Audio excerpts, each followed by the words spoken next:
doutrina social da Igreja.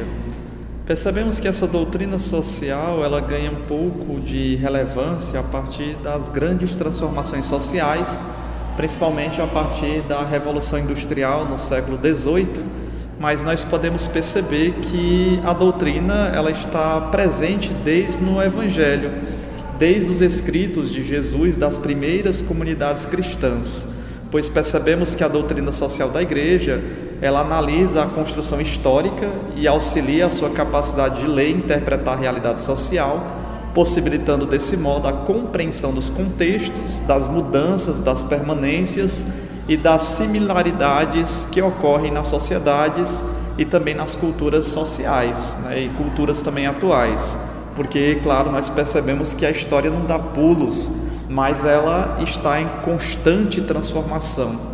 Então, quando nós falamos de doutrina social da Igreja, parece que é algo muito distante da nossa percepção ou, ao mesmo tempo, é algo de transformação propositiva.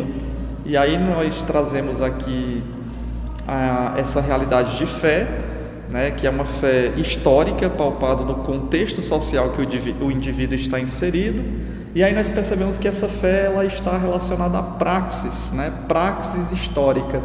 Lá na filosofia nós vemos, por exemplo, que praxis nada mais é do que a teoria atrelada à prática ou a prática atrelada à teoria, a tal ponto que a nossa ação ela não está desvinculada da teoria. E aqui nós percebemos que na doutrina social da Igreja nós buscamos, ou busca-se essa praxis histórica a partir da fé. E ainda aponta também o caráter dinâmico do Evangelho, já que o Evangelho não é estático, não são apenas leis para serem seguidas ao pé da letra, mas ela parte a partir de sua dinamicidade, a partir do contexto histórico que as pessoas estão inseridas. Então, em outras palavras, não há como fugir da realidade que nos cerca, sendo assim, buscando ser cristãos de verdade, o olho no céu, com a questão espiritual, mas os pés calcados nas nossas realidades históricas, na nossa realidade social. Então nós vemos como a grande pergunta que surge então a partir da doutrina social da Igreja é como é que nós podemos discernir os sinais dos tempos. E aí, claro, nós percebemos que Deus se revela como amor, intervindo na história, que não é sagrada e nem profana, mas essa história ela é sacramental. E aí nós podemos dizer que a história ela não é sagrada, porque sacralizar a história nos impediria de reconhecer a existência dos acontecimentos e dos fenômenos que não são genuinamente da vontade de Deus, mas que ao contrário, fere profundamente o coração de Deus. Aqui nós lembramos das atrocidades acontecidas tanto na Primeira Guerra Mundial e também na Segunda Guerra Mundial. E como exemplo significativo, nós apontamos um trecho do próprio Papa Bento XVI, quando ele visita o campo de concentração nazista em Auschwitz, e ele expressa o seu sentimento sobre esse local histórico, como um lugar abominável. E aí o Bento XVI ele diz o seguinte, abre aspas, lugar de horror, de acúmulo de crimes contra Deus e contra o homem, sem igual na história. É quase impossível e é particularmente difícil e oprimente para um cristão, para um papa que provém da Alemanha. Num lugar como este faltam as palavras, no fundo pode permanecer apenas um silêncio aterrorizado, um silêncio que é um grito interior a Deus. Senhor, por que silenciaste?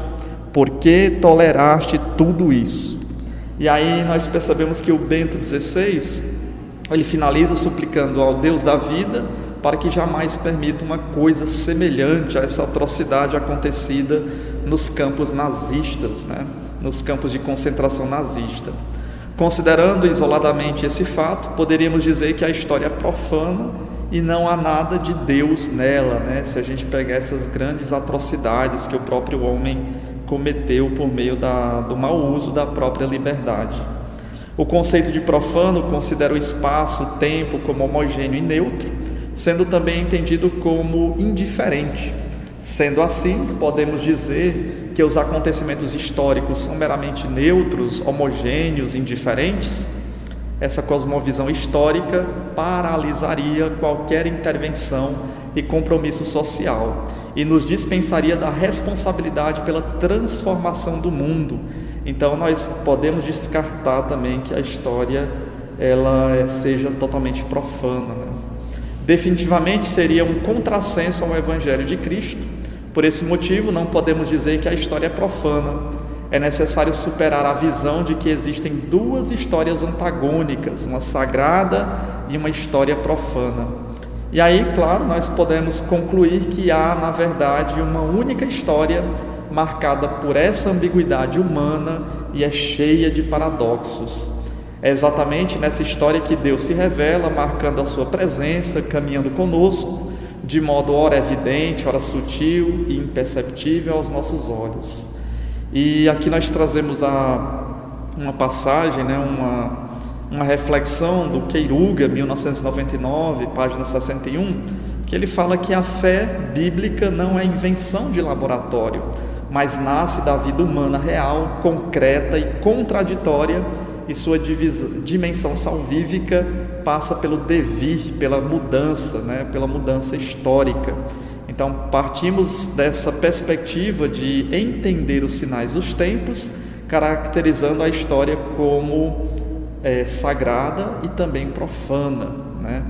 E também, a partir do teólogo Marie-Dominique Schell, contribuiu justamente no Concílio Vaticano II, desenvolvendo categorias significativas, como a teologia das realidades terrestres, que trata desses sinais dos tempos. Como é que a igreja hoje pode interpretar esses sinais dos tempos, né? Dialogando justamente com a fé, com a tradição, com o magistério, com a Sagrada Escritura. Esses sinais corroboram o dinamismo histórico como a história da salvação na história humana, partindo de um eixo central da fé cristã, a encarnação de Jesus Cristo, né? E nós lembramos aqui da reflexão do Batista Mundim.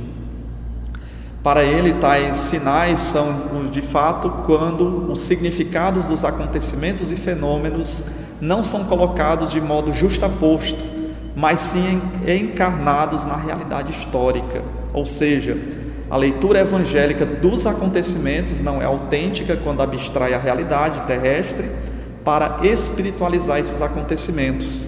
E aí diz o Batista Mundim, abre aspas, é em si mesmos em que plena a própria densidade que eles são sinais, é em sua realidade que a igreja lê uma aptidão a tornar-se objeto do apelo do Evangelho e sujeito da graça. É preciso respeitá-los, ousar dizer e não puxá-los apologeticamente para o nosso lado.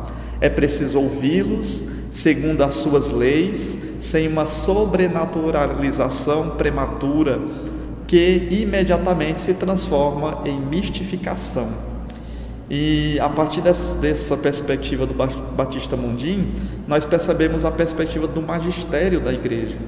Então o magistério procura discernir esses sinais dos tempos, marcados pelos acontecimentos históricos, pelas suas mudanças culturais, interpretando-os à luz do Evangelho, que ilumina as novas realidades sociais de cada momento. E aí está o nosso desafio como cristãos, né?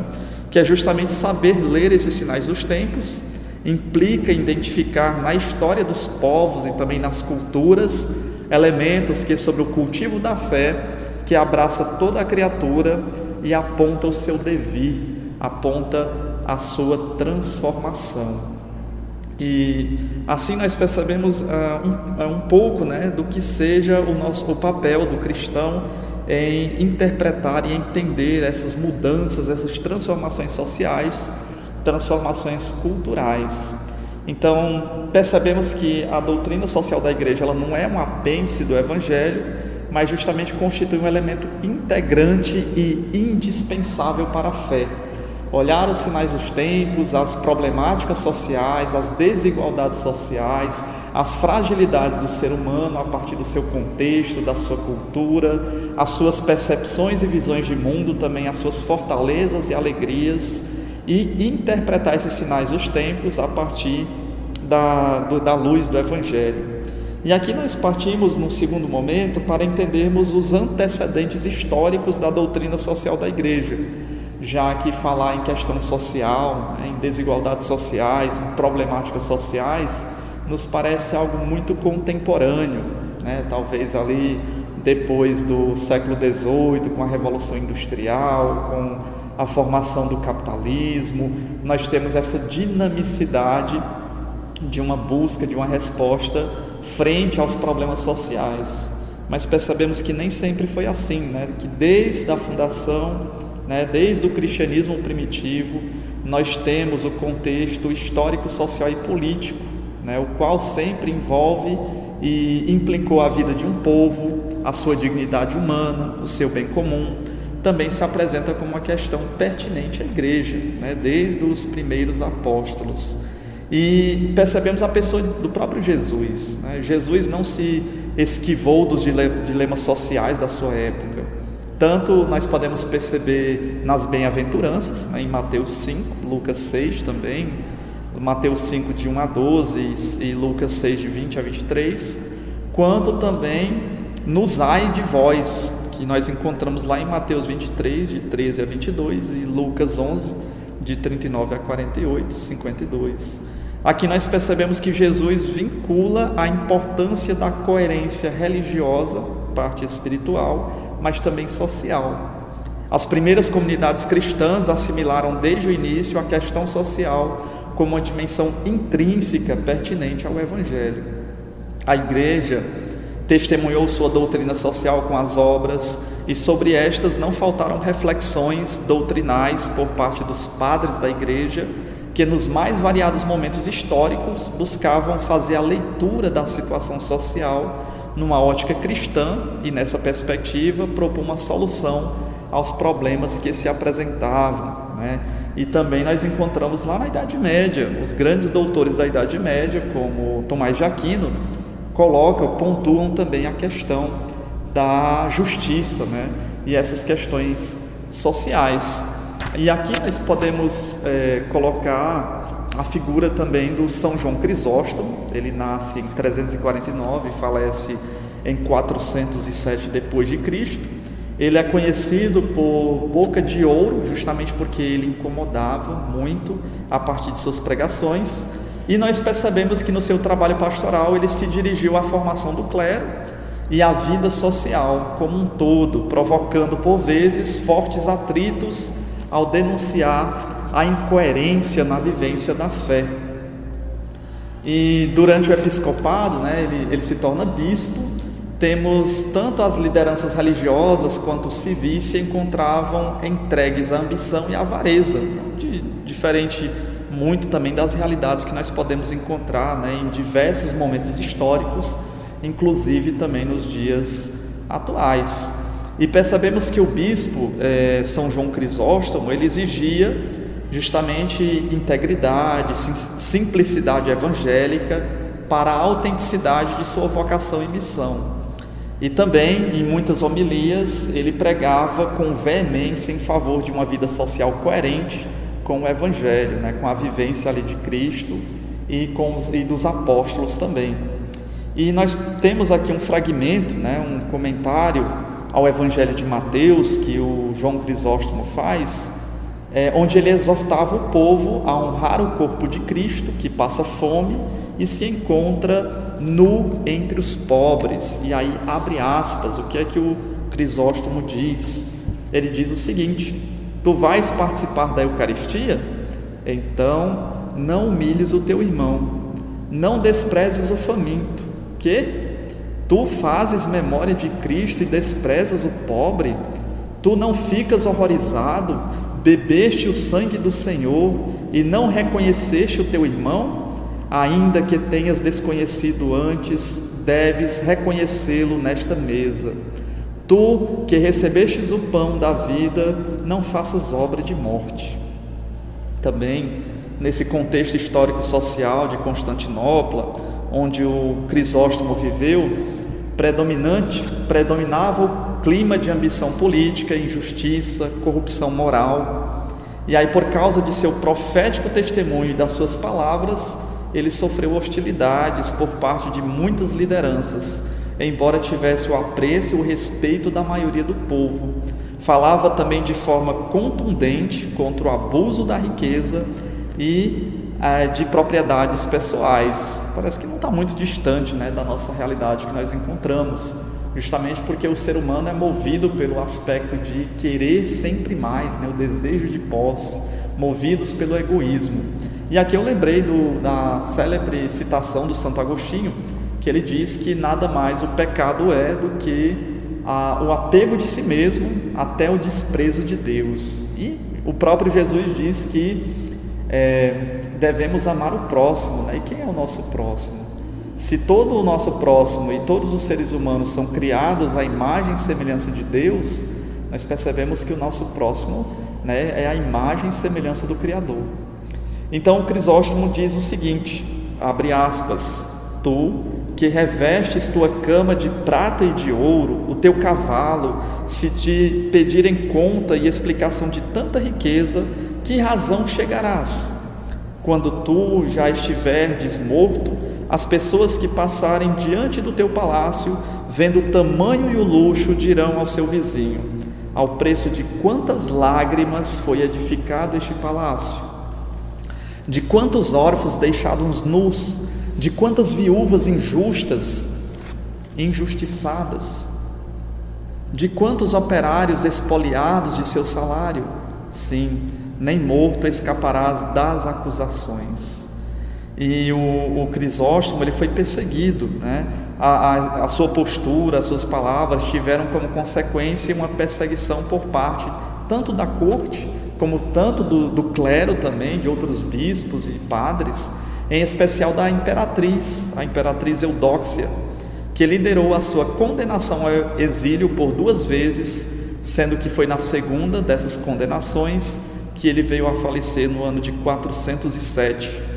E aqui, claro, nós percebemos o exemplo, né, dessa inquietação desse religioso, desse bispo, mostrando que ser religioso não é apenas um aspecto espiritual, mas devemos nos preocupar com a realidade social. Então, é um exemplo de como a fé cristã impactou o contexto histórico-social de Constantinopla, lá no século IV e no século V depois de Cristo. Então percebemos como a doutrina social da igreja ela já está presente, né, desde as primeiras comunidades, desde o ensinamento de Jesus Cristo, e também temos esse exemplo de São João Crisóstomo. Já na Idade Média, a noção de fé também permaneceu ligada à dimensão social. Nós vemos justamente em São Tomás de Aquino, né, que desenvolveu o conceito de justiça para além do espaço privado e espiritual, e a ideia de direito moral, que dará bases posteriores aos direitos fundamentais. A sua reflexão teológica baseada no Evangelho e na filosofia aristotélica implicava posicionamentos com relação às questões sociais, sem divisão de momento, mas com profundidade e amplitude, tais que ele assimilava o comprometimento da fé no âmbito social e político em vista do bem comum. Em séculos posteriores ocorreu certa decadência do vínculo entre fé e vida, e as questões sociais foram se distanciando dos interesses eclesiais cristãos. Mas nós podemos perceber que sempre houve, né, profetas, pessoas que denunciaram esses abusos acometidos por pessoas, né, de diversas classes ou religiosos também, que se apoderavam de riquezas. A relação entre a igreja e o Estado, marcada historicamente por momento de junção, sofreu uma forte ruptura que, embora tenha provocado choques e cisões, contribuiu para o processo de purificação da igreja com a sociedade e a sua missão no mundo, que culminou justamente lá em 1964, né, 62, culminou no Concílio do Vaticano II. E aí nós temos hoje, né, o nosso país é laico. Laico não quer dizer que ele é ateu ou avesso às religiões, pelo contrário, é perceber que todas as pessoas têm o direito de expressar a sua religiosidade, né? Então, o conceito de laicidade do Estado é por vezes mal interpretado e justamente reduzido a um laicismo militante. E aqui nós vemos o exemplo, né? O Brasil é um Estado laico. Isso significa efetivamente que nenhuma religião tem prioridade sobre as outras e que o Estado não pode apoiar nem impedir as práticas religiosas. Isso nós encontramos justamente na Constituição Federal Brasileira do ano de 1988, no artigo 19, que diz o seguinte, abre aspas: é vedado à União, aos Estados, ao Distrito Federal e aos municípios, número 1, estabelecer cultos religiosos ou igrejas, subvencioná-los, embaraçar-lhes o funcionamento ou manter com eles os seus representantes relações de dependência ou aliança, ressalvada na forma da lei a colaboração do interesse público. Brasil, 1988, fecha aspas. Então aqui nós entendemos que é importante distinguir claramente igreja e Estado e ao mesmo tempo enfatizar que ambos prezam pelo bem comum.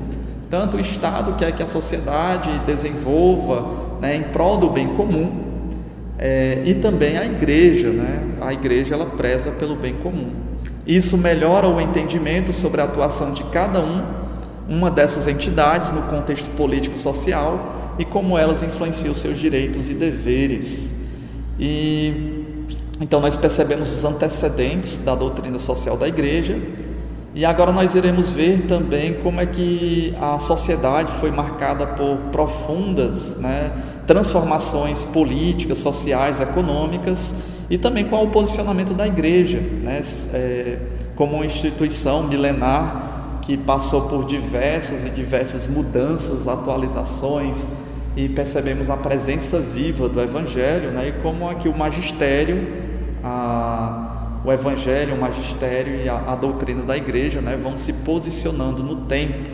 E aqui nós percebemos um fator, essa mudança do feudalismo para o capitalismo fez surgir consequentemente, né, posteriormente, a Revolução Industrial no século XVIII. E aí a igreja, claro que teve também que se posicionar.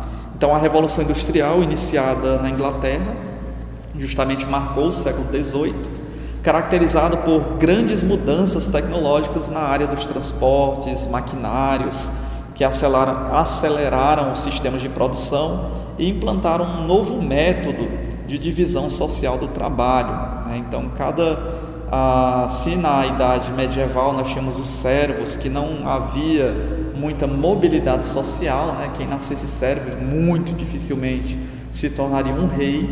Agora nós temos essa possibilidade de mobilidade social no surgimento das cidades, a partir da burguesia, o desenvolvimento do comércio. Você pode atingir o sucesso ali como comerciante.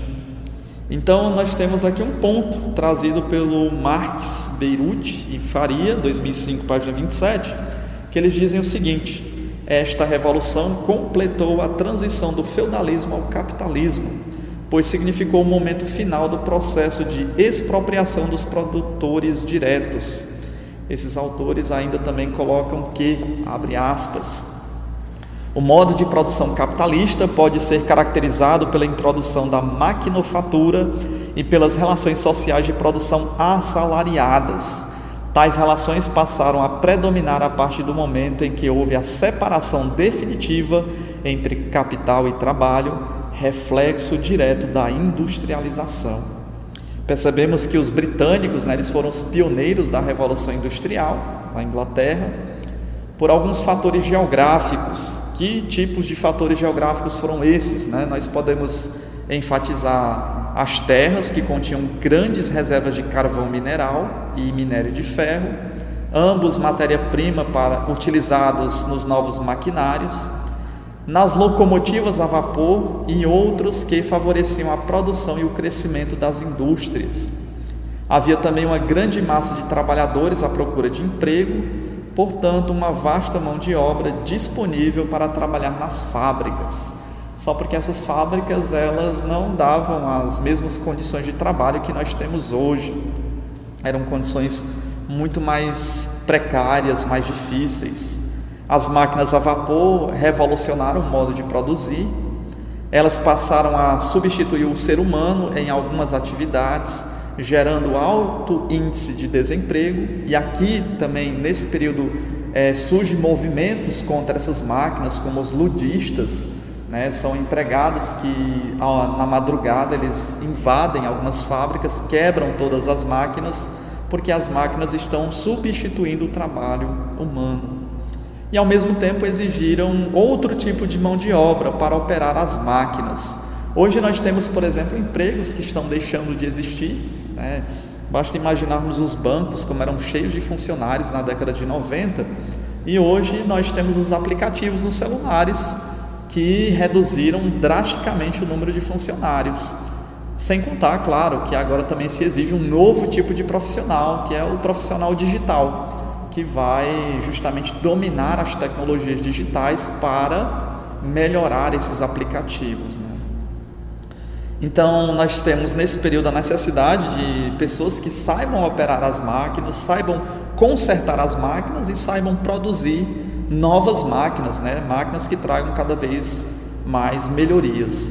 Isso baixou o preço das mercadorias e, claro, que acelera o ritmo de produção. Máquinas mais velozes, produção em alta, então as mercadorias elas passam a ser mais baratas. Assim, a nova relação entre capital, produção e trabalho rompeu completamente com a organização corporativa estabelecida pelos agricultores e artesãos no período anterior, né, lá no período do feudalismo.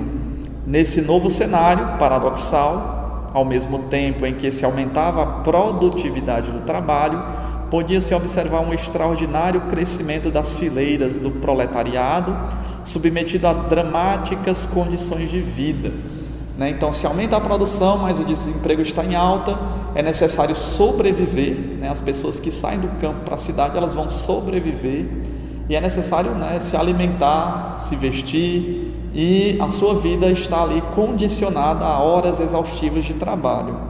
Ao ler esse texto, nós podemos nos referir também ao filme, né, Tempos Modernos, do Charlie Chaplin. No contexto da Revolução Industrial, as fábricas não apresentavam um ambiente favorável para os trabalhadores. E é justamente o que nós vemos ali naquele filme, onde tempo é dinheiro. É feita até uma máquina para que os trabalhadores almocem mais rápido, para que o tempo possa ser aproveitado ao máximo e para que ele possa, justamente, o dono das máquinas ganhar mais dinheiro. Esse filme foi produzido em 1936, né, há alguns bons anos e décadas, e podemos, claro, foi dirigido e produzido pelo próprio Charlie Chaplin, e retrata um personagem tentando sobreviver em meio ao mundo moderno e industrializado, né, buscando desenfreadamente a condição de vida nos moldes americanos, né, nos moldes da fábrica, nos moldes da produção. O filme faz uma forte crítica ao capitalismo industrial e retrata a condição bizarra dos empregados nas grandes fábricas. Cada um faz a sua parte, cada um está ali na sua esteira de produção, um recebe a peça, o outro aperta o parafuso, o outro dá um aperto em outra parte daquela peça, o outro coloca numa caixa, o outro passa ali uma fita e etc. Então, cada um faz a sua função, a função é totalmente compartimentalizada e aquele que trabalha na fábrica não tem necessidade de perceber o todo da fábrica, como é que funciona a fábrica, como surgiu, qual a sua serventia. Então nós percebemos uma fragmentação do ser humano. Também, não diferentemente, uma fragmentação na formação desse ser humano. As escolas, por exemplo, elas são justamente criadas nesse modelo, no modelo fabril. Não é à toa que na escola nós temos a campainha que bate para a hora do recreio, para a hora da primeira aula, da última aula, imitando o processo da fábrica, o horário de entrar, o horário de sair, as esteiras de produção, onde cada professor com seu saber fragmentalizado entra na sala de aula, despeja os seus saberes aos alunos. Então é um modelo de construção. Construção educacional, ele vai justamente ganhando ênfase, ganhando força a partir da Revolução Industrial. Então as condições das fábricas eram precárias, tendo ambientes com péssima iluminação, ambientes muito sujos, muito abafados, as pessoas adoeciam, não sabiam porquê, e os salários dos trabalhadores eram muito baixos e as jornadas de trabalho eram totalmente exaustivas, chegando até 18 horas por dia. Então nós imaginamos um dia de 24 horas, você passa 18 horas numa fábrica, as outras 6 horas disponíveis para você dormir, chegar na sua casa, comer alguma coisa, né?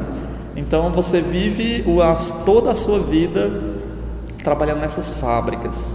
Nesse contexto industrial, as fábricas empregavam o trabalho infantil e também o feminino, sem critério algum de cuidado.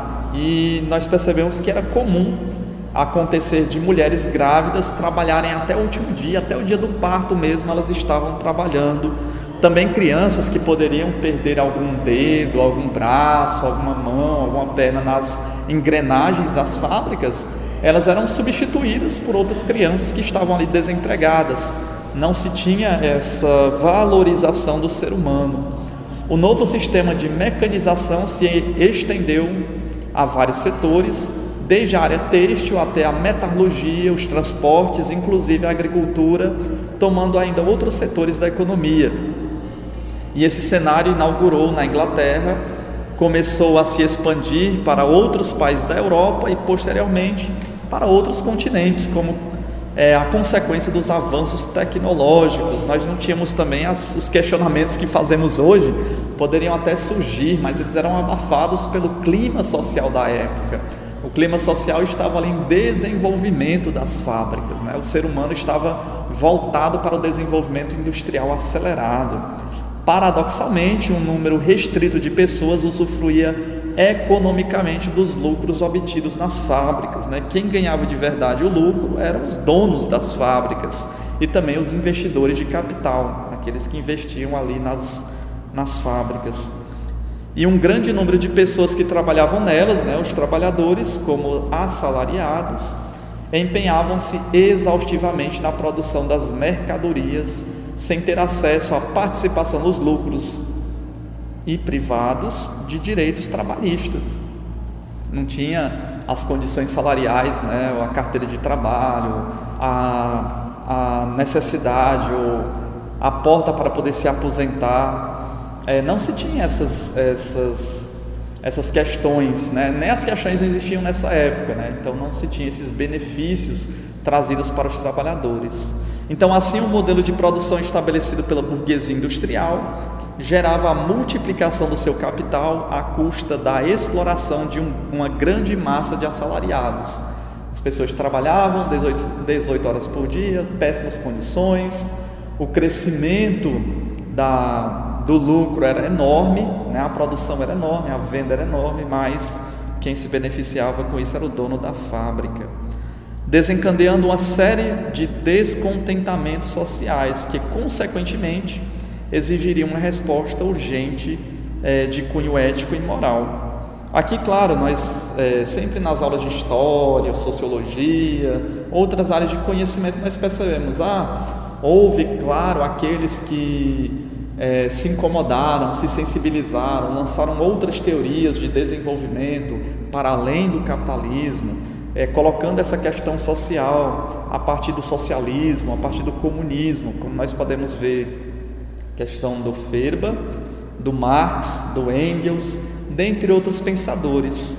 Mas é necessário também pensarmos na igreja. Qual era o papel da igreja? Qual a resposta, né, urgente de cunho ético e moral à igreja? Como é que a igreja se posicionou nesse período, né? E aí surge, né, aí nós temos essa colocação mais veemente também em relação à doutrina social da igreja. Antes disso, nós percebemos também algumas mudanças econômicas no século XIX, já que este século foi marcado pela consolidação da sociedade moderna, tanto no campo político, no campo econômico e no campo cultural. Essa nova organização política, orquestrada pela ideologia liberal, buscava defender o indivíduo da mão pesada do poder estatal. Economicamente, as mudanças sobre a ideia de riqueza e de capital eram intensas, E aí nós temos o Camacho, 1995, que diz de 3 fenômenos que aconteceram paralelamente e devem ser considerados um a um. Primeiro nós temos a industrialização, depois nós temos o capitalismo e por fim nós temos o liberalismo. Primeiro, a industrialização é um fenômeno técnico desencadeado por descobertas tecnológicas. Com o advento da produção industrial, as relações entre os donos das fábricas, os senhores do capital e os assalariados, ou seja, os proletariados, ocasionaram fortes mudanças na ordem econômica. Essas mudanças tiveram consequências sociais, políticas e culturais dilacerantes. E o Camacho ele nos diz o seguinte em relação a isso, abre aspas, na sociedade antiga, o trabalho, sendo pouco produtivo, só podia contar com a maquinaria rudimentar e de pouca eficiência.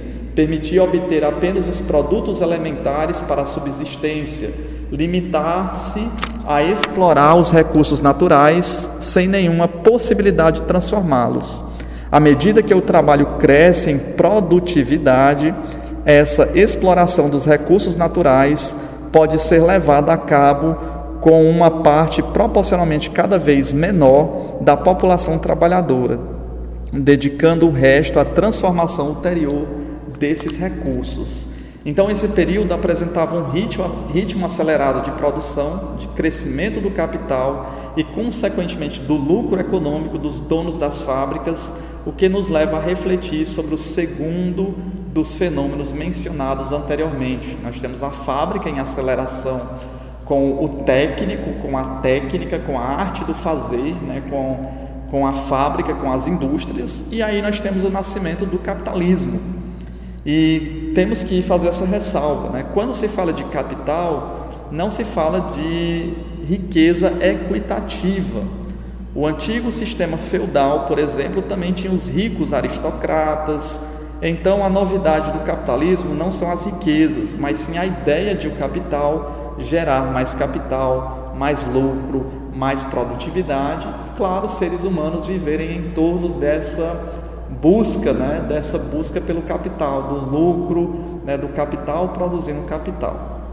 A nova ordem, nós temos aí um desenvolvimento acelerado a partir desse desenfreado movimento pela busca do capital gerando capital, e aí nós temos uma nova ordem econômica que influenciou o crescimento urbano, o êxodo rural, pessoas que saíam das suas condições na agricultura, nos interiores, em busca de melhores condições, foram para a cidade buscando melhores condições de vida, que deu origem à formação da nova classe operária, o proletariado, e o surgimento da burguesia industrial. Diante desse cenário, os acontecimentos ligados à Revolução Industrial subverteram a secular organização da sociedade, levantando graves problemas de justiça e pondo a primeira grande questão social, a questão operária, suscitada justamente pelo conflito entre o capital e o trabalho.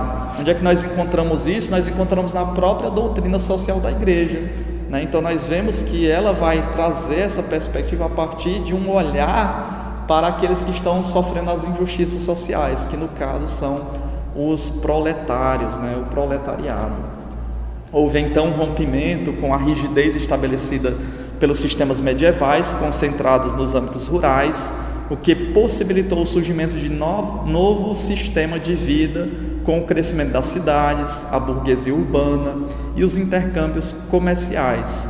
Foi do enriquecimento rápido desses burgueses que nasceu esse capitalismo comercial. Também foram eles que financiaram a criação e a construção de grandes máquinas para a indústria, dando lugar ao capitalismo industrial. Todas essas inovações ampliaram o contato entre as culturas por meio do comércio e permitiram a reorganização entre o espaço e tempo na relação com o capitalismo. O Estado passou a atuar cada vez mais na economia como regulador das crises econômicas e do mercado. Esse enfoque econômico se tornou prioritário nas decisões governamentais e serviu como pano de fundo para as principais mudanças políticas na sociedade. Então, em síntese, nós temos o seguinte: O sistema capitalista consolidou-se pela organização socioeconômica centrada no capital, pelas pessoas privadas, as quais, com foco na produtividade rentável, contratavam mão de obra provinda do campo para a cidade, em troca de um salário fixo, né? E essa síntese nós encontramos no autor Camacho, 1995. Né? Muitas pessoas com o sonho de mudança, de mobilidade social, saem do interior, vão para a cidade e acabam vendendo a sua força de trabalho para o dono do capital. E os novos operários, com foco na sua subsistência, né, precisavam comer, pagar os aluguéis, né, partir de um local Y para um local X, né, para poder se deslocar para o trabalho, foram inseridos no novo sistema de produção, baseado no desenvolvimento tecnológico e econômico das fábricas e obrigados a se submeter a longas jornadas de trabalho, inclusive os homens e as mulheres. Fazendo um paralelo, nós podemos pensar, né, nossos avós, nossos pais passaram a sua juventude justamente nesse êxodo rural, saindo aqui da nossa região em busca de melhores condições, venderam a sua força de trabalho aos grandes capitalistas em diversas regiões do Brasil, principalmente sul e sudeste, e ficaram à mercê das condições precárias. E, claro, nós estamos falando aqui de década de 70, década de 80, já tinha os direitos trabalhistas. Agora imagine nesse período que nem os direitos trabalhistas existiam, né? Com os direitos trabalhistas nós temos aí 8 horas diárias, nós temos o 13º, nós temos a carteira de trabalho, nós temos diversas, né, leis que ajudam a vida do trabalhador. Agora imagine nesse período aqui do século XVIII. Então esse cenário foi marcado pela mentalidade liberal burguesa de lucro econômico, que enxergava a riqueza como fonte de produção de mais riqueza. Quanto mais riqueza é gerado. E por fim, nós temos o liberalismo ideológico, que surgiu nessa época e voltou-se para o ser humano como indivíduo, valorizando a liberdade individual e conferindo aos indivíduos um caráter menos solidário e mais competitivo. Então o ser humano olha para si mesmo, vê o outro como um rival, um competidor, e ele está ali justamente buscando, né, não mais a solidariedade, a ver a expressão do rosto sofrido do outro como seu irmão que sofre e precisa de auxílio, de ajuda, mas pelo contrário, aquele outro é alguém que pode tirar o meu emprego, ou que pode justamente conseguir aquela vaga de trabalho que eu estou almejando.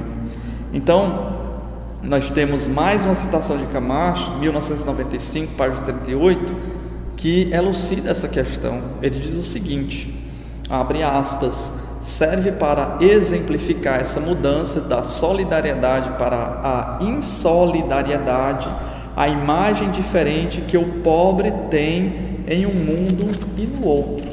No antigo, ele é um ser o qual a sorte e o destino, Deus, colocaram nessa condição. Para a ideologia liberal, o pobre é em primeiro lugar um ser humano que renunciou a trabalhar e a promover-se. Além do mais, e com a passagem do tempo, transforma-se em uma ameaça para a sociedade. Então, com a Revolução Industrial, nós temos agora a figura do pobre a partir do liberalismo. Se ele não cresceu, se ele não desenvolveu, se ele não tem riquezas, a culpa é dele. A culpa não é do rico que está explorando, a culpa, né, não era como se colocasse assim na antiguidade, foi o destino que assim o quis, mas a culpa é dele, o que é um problema gritante, pois se nós não temos as condições necessárias, como é que nós podemos atingir os objetivos e os meios necessários para termos também a riqueza? Então, como se pode ver, embora os pobres sejam personagens da história desde muito tempo, no contexto da ideologia liberal, eles são vistos de uma nova maneira. O conceito de igualdade aparece ligado à ilusória ideia de que cada indivíduo pode alcançar a riqueza, desde que tenha força de vontade, espírito empreendedor e a disponibilidade para trabalhar. Muito bonito, mas nós sabemos que não é assim que realmente acontece, né? Será que todas as pessoas tiveram as mesmas condições para poder chegar ao sucesso, para poder chegar, né, à riqueza. E aqueles que chegaram e saíram de uma realidade paupérrima, nós podemos citar diversos exemplos, nós percebemos que são exceções, né? De 1 milhão, né? De 100 mil, sai ali é uma exceção. E a vida, a rotina, o objetivo dele era totalmente diferenciado. Ele teve que lutar ali, né, contra todos e tudo para poder conseguir chegar aonde chegou. Tais concepções servirão de justificativa para o fato de haver ricos e pobres na sociedade. E por fim, né, nós vemos que também nessa perspectiva liberal, da ideologia liberal, os pobres acabam sendo, né, uma ameaça para a sociedade. Ante esse contexto, o que dizer da classe operária, do proletariado que trabalhava intensamente nas fábricas para enriquecer seus patrões e viver com baixos salários e sem acesso a direitos? Diante desse quadro, a igreja se sentiu desafiada a intervir de modo novo, pois tais mudanças exigiriam uma especial solicitude pastoral para com os ingentes massas de homens e mulheres. Era necessário um discernimento renovado da situação, apto a delinear soluções apropriadas para os problemas insólitos e também para os problemas inexplorados. E aí nós percebemos a característica aqui da doutrina social, a partir dessa perspectiva da expropriação dos pobres, da nova conjuntura social, da releitura dos sinais dos tempos, né, da mudança ali do feudalismo para o capitalismo, o surgimento das cidades, as práticas solidárias que eram encontradas no campo, elas agora são muito mais frias no contexto da cidade. Então, todas as mudanças sociais decorrentes da industrialização, do capitalismo e do liberalismo influenciaram também na posição da igreja na relação à sociedade. E aí, nesse contexto, o Papa Leão XIII, em 1891, ele lança uma encíclica chamada Rerum Novarum, que se posicionou diante justamente das questões sociais, né? Já que a igreja ela se preocupa não com apenas a parte espiritual, mas a parte social do ser humano.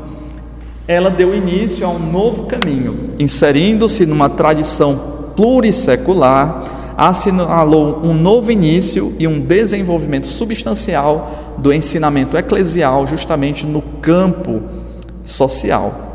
De acordo com Camacho, 1995, página 51, a encíclica Rerum Novarum é o ponto de referência para outros documentos que surgiram posteriormente, como a 40º ano comemorativo aos 40 anos da Rerum Novarum, a Mater et Magistra comemorativa aos 70 anos e a 80ª Adveniens comemorativa aos 80 anos, a Laborem Exercens celebrativa aos 90 anos e por fim a Centésimos anos celebrando o seu centenário.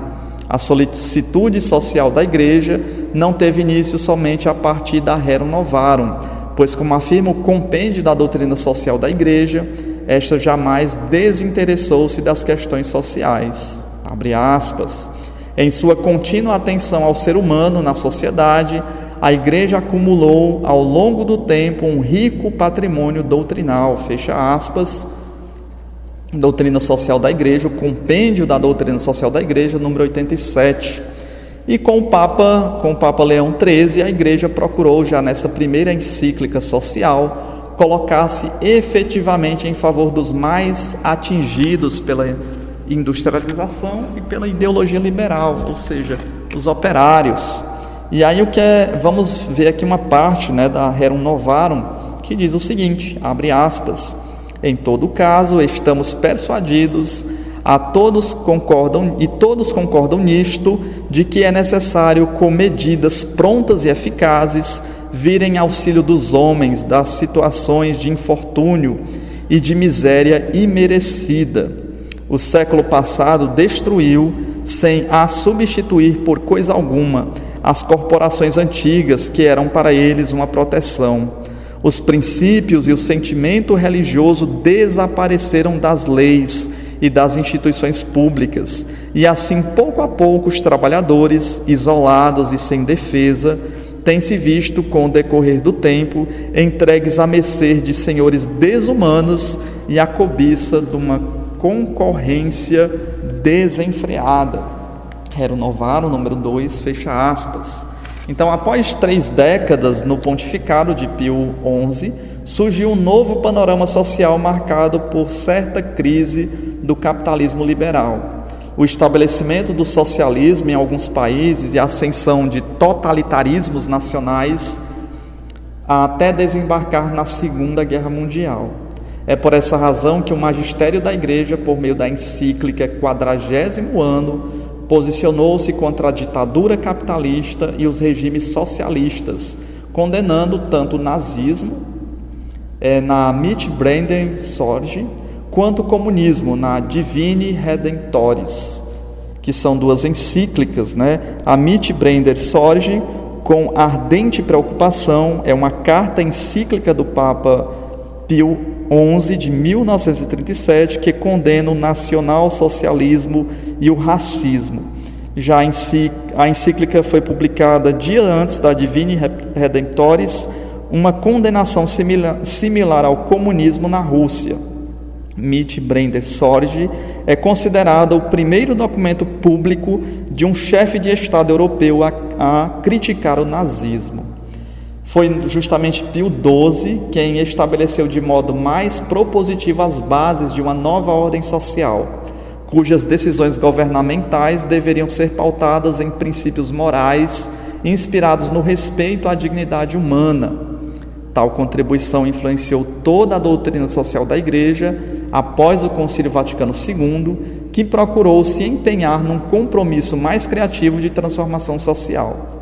Essa resposta eclesial mais comprometida e criativa foi exigida pelo novo cenário marcado por profundas transformações culturais e econômicas. Aqui o Camacho, 1995, página 24, abre aspas, nos diz que, abre aspas, a nova atitude do homem moderno diante do religioso e de suas diferentes expressões constitui um dos principais centros de atenção do concílio. Qual o papel da Igreja numa sociedade que renunciou à sua estrutura vertical e à homogeneidade que lhe outorga um universo religioso comum para adotar os traços do secularismo e do pluralismo? Como se situam os crentes em uma sociedade assim configurada? E tanto nós vemos esses sinais dos tempos, nesse período da Rerum Novarum e dessas outras encíclicas, também quais são os novos sinais dos tempos, a partir das tecnologias digitais, a partir do momento do Covid que nós vivenciamos, e ainda vivemos, das epidemias, das pandemias. Quais as leituras que nós fazemos a partir dos sinais dos tempos? E também qual a importância da doutrina social da Igreja. Assim, as indagações levantadas exigem da Igreja uma nova postura dialógica e propositiva em sua relação com a sociedade e com o ser humano em si. Seu campo de interesse e de reflexão se amplia nesse contexto e, de certa forma, contribui para que a Igreja se converta na voz daqueles que não a têm, em um mundo de crescente desigualdade, contraposto aos grandes desenvolvimentos econômicos e sociais. E aí nós percebemos então a necessidade, e a importância de conhecermos a doutrina social da Igreja e como a Igreja vai se posicionando frente ao dinamismo social, cultural, econômico, frente às grandes mudanças. Então, eu sou o professor Ricardo, professor de filosofia, e nesse breve podcast nós levantamos esses questionamentos e essa leitura, do capítulo Antecedentes Históricos, do livro Doutrina Social da Igreja, da autoria da professora Larissa Fernandes Menegatti, que coloca e pontua a eficiência e a necessidade de entendermos e aprendermos sobre a doutrina social da Igreja. Até o próximo podcast, onde nós conversaremos sobre mais proposições filosóficas, sociológicas e teológicas. Até o próximo podcast. Eu sou o professor Ricardo de Moura Borges, professor de Filosofia, Artes, Sociologia e História. Olá, hoje nós iremos falar um pouco sobre a doutrina social da Igreja. Percebemos que essa doutrina social ela ganha um pouco de relevância a partir das grandes transformações sociais, principalmente a partir da Revolução Industrial no século XVIII, mas nós podemos perceber que a doutrina ela está presente desde o Evangelho, desde os escritos de Jesus das primeiras comunidades cristãs, pois percebemos que a doutrina social da Igreja ela analisa a construção histórica e auxilia a sua capacidade de ler e interpretar a realidade social, possibilitando desse modo a compreensão dos contextos, das mudanças, das permanências e das similaridades que ocorrem na sociedade.